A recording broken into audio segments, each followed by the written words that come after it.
நாம் உடனே சேனையை அனுப்பியாக வேண்டும். தம்பி பரதா, சேனைகளை அனுப்ப வேண்டிய அவசியம் கிடையாது பிரபு. ஒருவேளை தாங்கள் அனுமதித்தால் நான் யுத்தத்தில் தம்பி சத்ருகனுக்கு உதவி செய்ய செல்லட்டுமா? செல் அனுமான். ஆனால் நினைவில் கொள், தேவையில்லாமல் போரில் யாரும் ரத்தம் சிந்தக்கூடாது.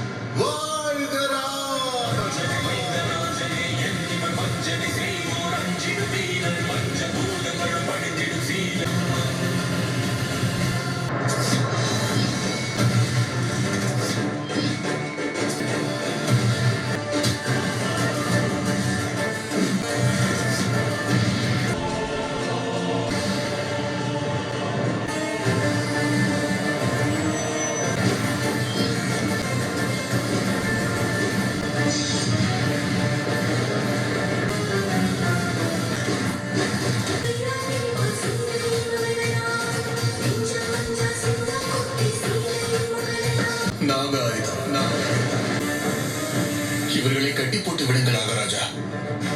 வேறு எந்த தீங்கையும் செய்ய வேண்டாம். இங்க பார், நீ வீரர்களை கவனித்துக்கொள். நான் இந்த ஆயுதத்திற்கு பதிலடி தருகிறேன். கருடாயுதம், கருட தேவனே, எங்களை காப்பாற்றுங்கள்.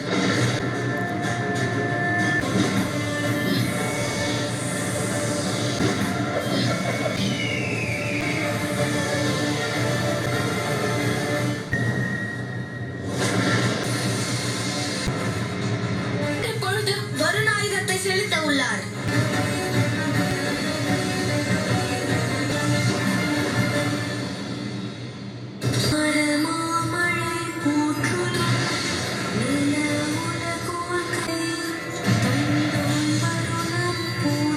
இதை என்னால் நம்ப முடியவில்லை. வருண தேவன் ஏன் அவர்களை எதுவும் செய்யவில்லை?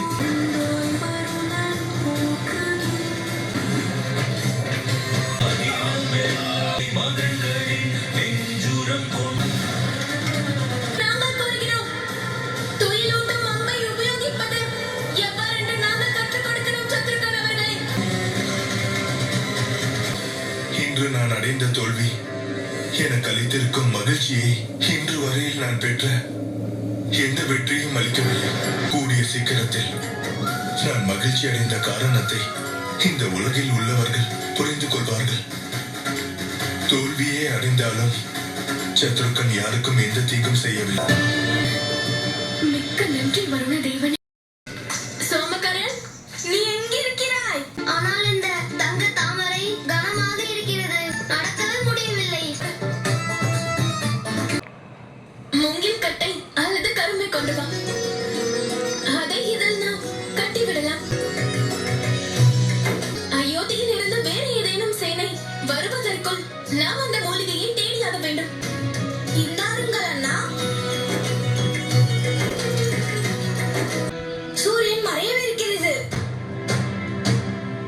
கூடிய சீக்கிரத்தில் இந்த இடத்தில் இருள் சூழ்ந்துவிடும்.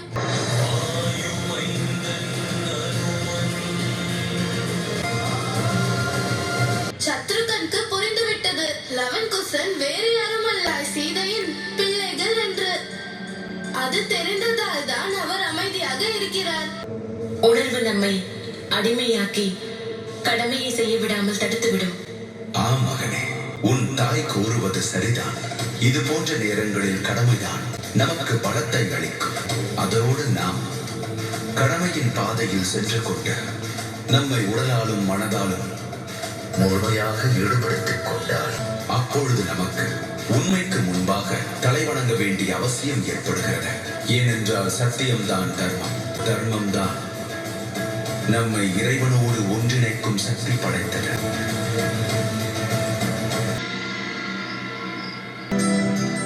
நாங்கள் திரும்பி வரும் வரையில் நீ இங்கேயே இரு. கிராம மக்களை காப்பாற்றுவதற்காக மலையில் இருந்து மூலிகை கொண்டு வருகிறோம்.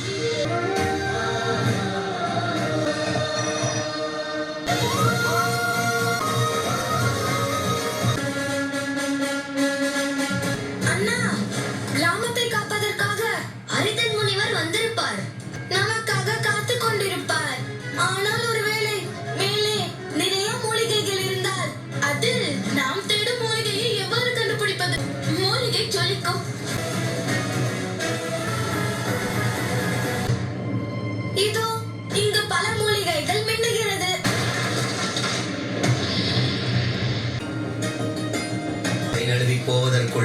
நானே சென்று அந்த அரிய மூலிகையை கொண்டு வந்தாக வேண்டும். நீங்கள் செல்ல வேண்டிய அவசியமே இல்லை முனிவரே. இதுதானே உங்களுடைய அந்த அரிய மூலிகை? ஆமாம், இதுதான் அந்த மூலிகை. ஆனால் லவன் குசன், நீங்கள் மூலிகையை எவ்வாறு கண்டுபிடித்தீர்கள்? சொல்கிறோம்